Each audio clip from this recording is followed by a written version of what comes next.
झारखंड के मुख्यमंत्री चंपाई सोरेन ने साहिबगंज, पाकुड़ और गोड्डा जिले को बड़ी सौगात दी है। मुख्यमंत्री ने तीनों जिलों के 24,532 लाभुकों के बीच प्रथम किस्त के रूप में 73,59,60,000 रुपए का वितरण किया। इनमें साहिबगंज जिले के 7,911, पाकुड़ जिले के 6,649 और गोड्डा जिले के 9,972 लोगों को अबुआ आवास के लिए प्रथम किस्त की राशि दी गई। साहिबगंज जिले के बरहेट के धनचोरी मौजा स्थित मैदान में अबुआ आवास योजना को लेकर कार्यक्रम का आयोजन किया गया था। कार्यक्रम में तीनों जिले के लोग उपस्थित रहे। मुख्यमंत्री ने इस योजना के दौरान बीजेपी और केंद्र सरकार पर भी हमला बोला। इस दौरान उन्होंने कहा कि पूर्व सीएम हेमंत सोरेन के खिलाफ बड़ी साजिश की गई है। उन्होंने कहा कि वे हेमंत सोरेन के काम को आगे बढ़ा रहे हैं।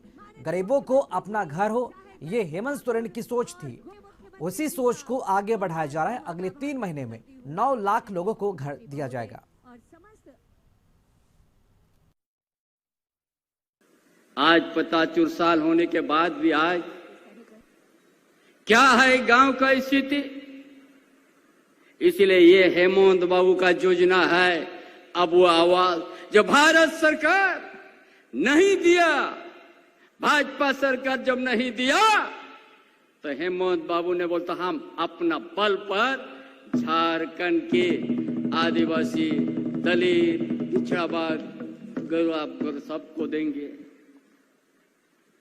आज तो हम लोग शुरुआत कर रहा है 24,000।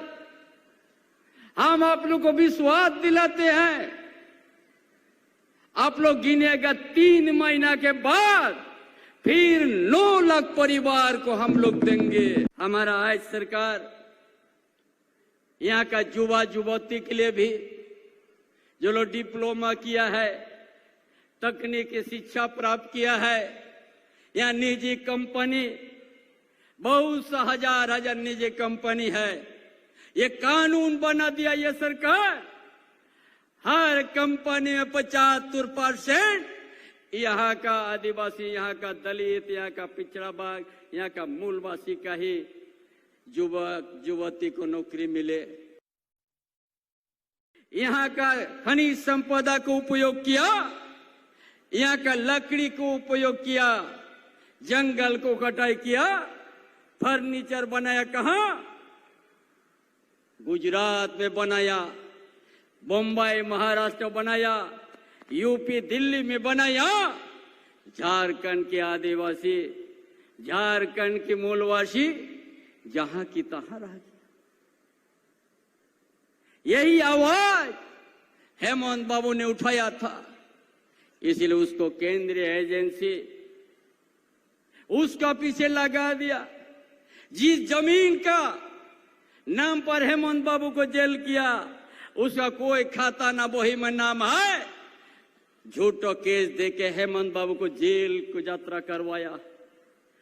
हम उम्मीद करेंगे झारखंड के इस वीरों का धरती है, कभी शोषक लोग से कभी अपना आंदोलन या अपना बात को पीछे नहीं हटा। आज कभी हम लोग न्याय यात्रा किया है। हेमंत बाबू एक दिन झारखंड की जनता न्याय मिलेगा, यही आप लोग से विनती करता हूं। अब सर्जन पेंशन लेने वाला जो शिविर में 1-2 आवेदन आता है और उसके बाद भी जब कोई लेने वाला नहीं मिल रहा है, तो माननीय मुख्यमंत्री जी का विजन, माननीय हेमंत सोरेन जी का कहा कि अब 60 बरस वाले तो कोई मिल ही नहीं रहे हैं, लेकिन अब 50 बरस उम्र वालों को हम पेंशन देने का काम करेंगे। ये सरकार की बहुत बड़ी योजना है, जो 20 फरवरी से लेकर 25 फरवरी तक विभिन्न जगह पर ग्राम सभा होता होगा और हम लोग मार्च में ही इसका प्रारंभ करने वाले हैं, लगभग 5 लाख। और इसी खबर पर अधिक जानकारी देने के लिए हमारे साथ संवाददाता अरविंद फोन लाइन से जुड़ चुके हैं साहिबगंज से। अरविंद, साहिबगंज आज दौरा रहा मुख्यमंत्री चंपाई सोरेन का, कितने लोगों के बीच आज इस योजना का जो वितरण है वो किया गया और साहिबगंज वासियों के लिए आज का दिन कितना बड़ा दिन था? ये निश्चित रूप से जो साहिबगंज में ये मुख्यमंत्री का कार्यक्रम हुआ, तो यह सबसे देखने वाली बात थी कि जो अबुआ आवास योजना के लाभुक थे वो बहुत ही उत्साहित थे। लेकिन अगर दूसरी ओर कहें तो जो कार्यकर्ता है, जन्म कार्यकर्ता है, उनका लगभग वो उनकी उपस्थिति काफी कम देखी गई। हालांकि जो लाभुक थे उनके उत्साह के कारण जो कहा जाएगा तो जो सरकार के लोग, जो जिला प्रशासन, उन लोगों की जो व्यवस्था थी, मुकम्मल व्यवस्था थी उनके लिए, और उन लोगों के बीच वितरण किया गया।